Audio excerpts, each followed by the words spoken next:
Listen up, for knowledge is spoken. Listen up, for knowledge has spoken. Today, I want to talk about ego versus spirit. Now, you don't know what's inside of a person. You don't know what drives them.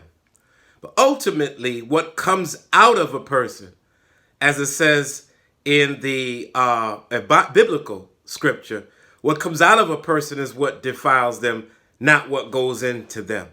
So what we're driven by is what produces the product that we are trying to create in the world. This can be a business. This can be a opportunity. This can be a lifestyle. This can even be something that we're trying to accomplish. The quality of it, if it's driven by ego, is usually fleeting. It doesn't last. It's flip-flop. It's wish-washy. Because ego is often fed by people's opinions. The same people who praise you one day will be the same people that call for your demise, maybe.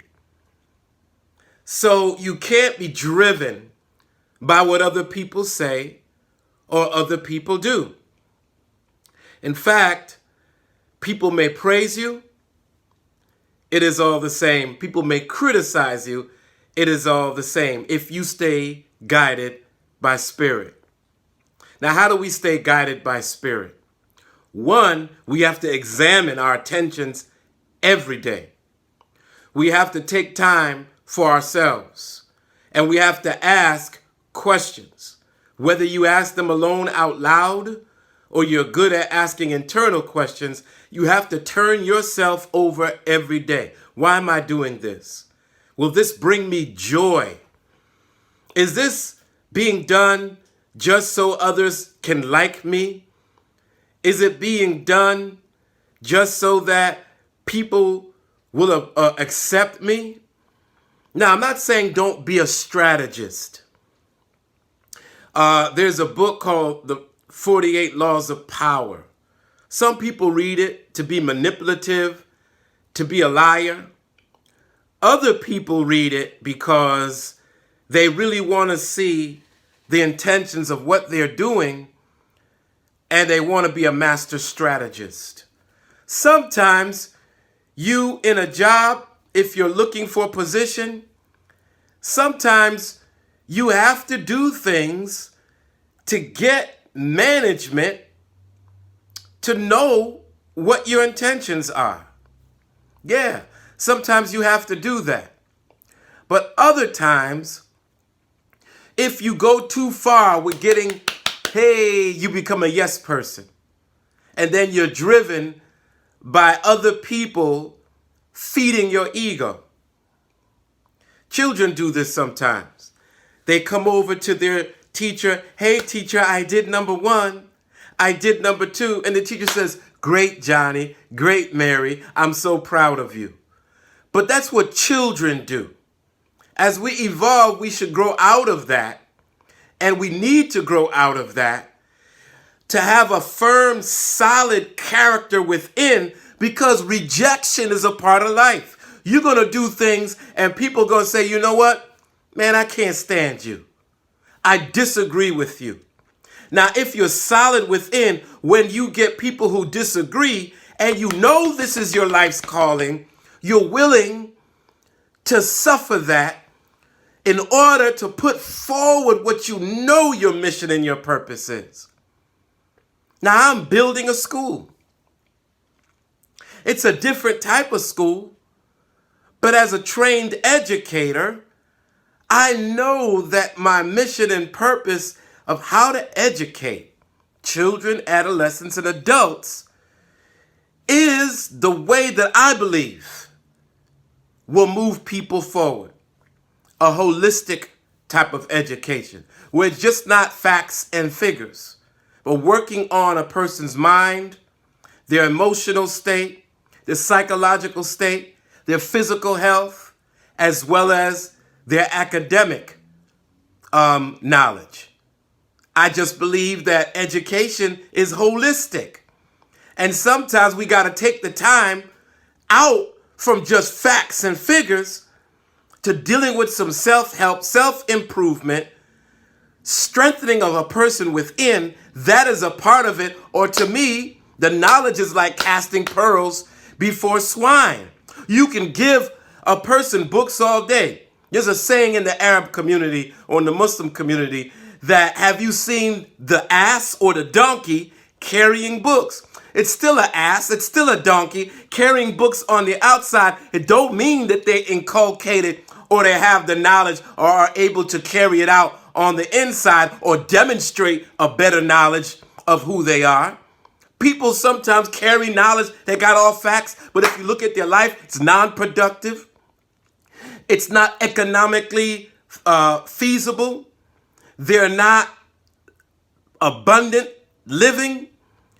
And that is because they have listened to everybody. They're trying to get everybody to agree with who they are. You will be wishy-washy because you're trying to please this person over there, that person over there. Sometimes when somebody disagrees with you, they have more respect for you if you hold your ground.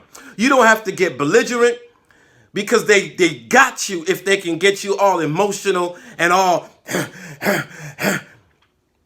And this is why the 48 Laws of Power says, don't win people with argument. Win them with your actions. Because if you're solid and you're able to have a firm foundation within and you not being penetrated and you're not feeling down because somebody don't like you in this venue or somebody doesn't like you on the job or ex-boyfriend or ex-girlfriend or ex-wife got an issue with you, to hell with that. You know who you are. Stand your ground. Stay firm. Stay solid. Of course you're going to have your team. Of course you got to get along with certain people that have the same type of mission as you. But don't be wishy-washy because they won't respect you. If you're fed by ego and applause, what's going to happen when that person that was applauding you yesterday calls you a son of a gun? Son of a bitch. No good. Are you going to shrivel? Or are you solid? Do you have a knowledge of who you are? Are you fed by spirit? One of the ways you could tell somebody's fed by spirit is they don't get easily insulted. They don't fall apart. They don't get aggravated when people say things about them or people say things to them. Their feathers are not easily ruffled.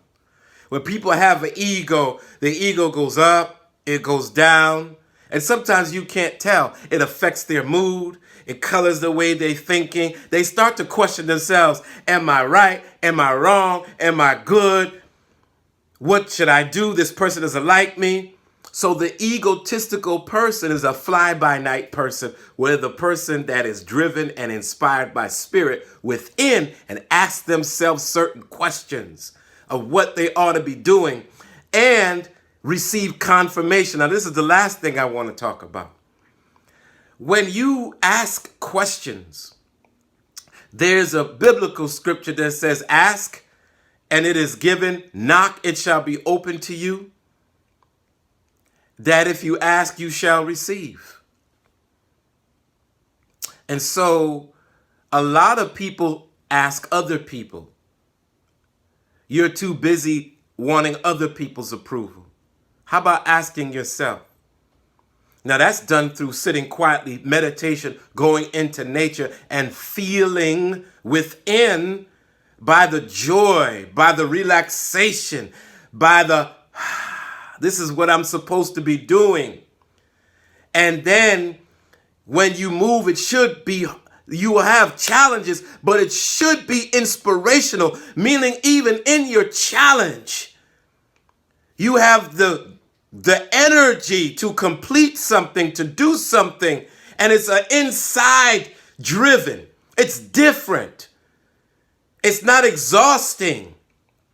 You may get a little tired, but you stay inspired, in awe, and you feel abundant. Sometimes it's not about money coming right away, but it's a knowing that you know that you know that you know that the universe will take care of you.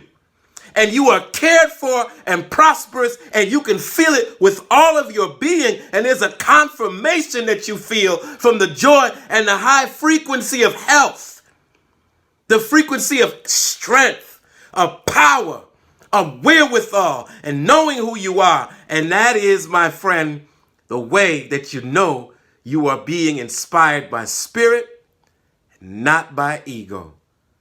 Knowledge has spoken. Listen up. Peace. Feel free to leave a comment down below, like the video, share the video, and subscribe to the station. Thank you.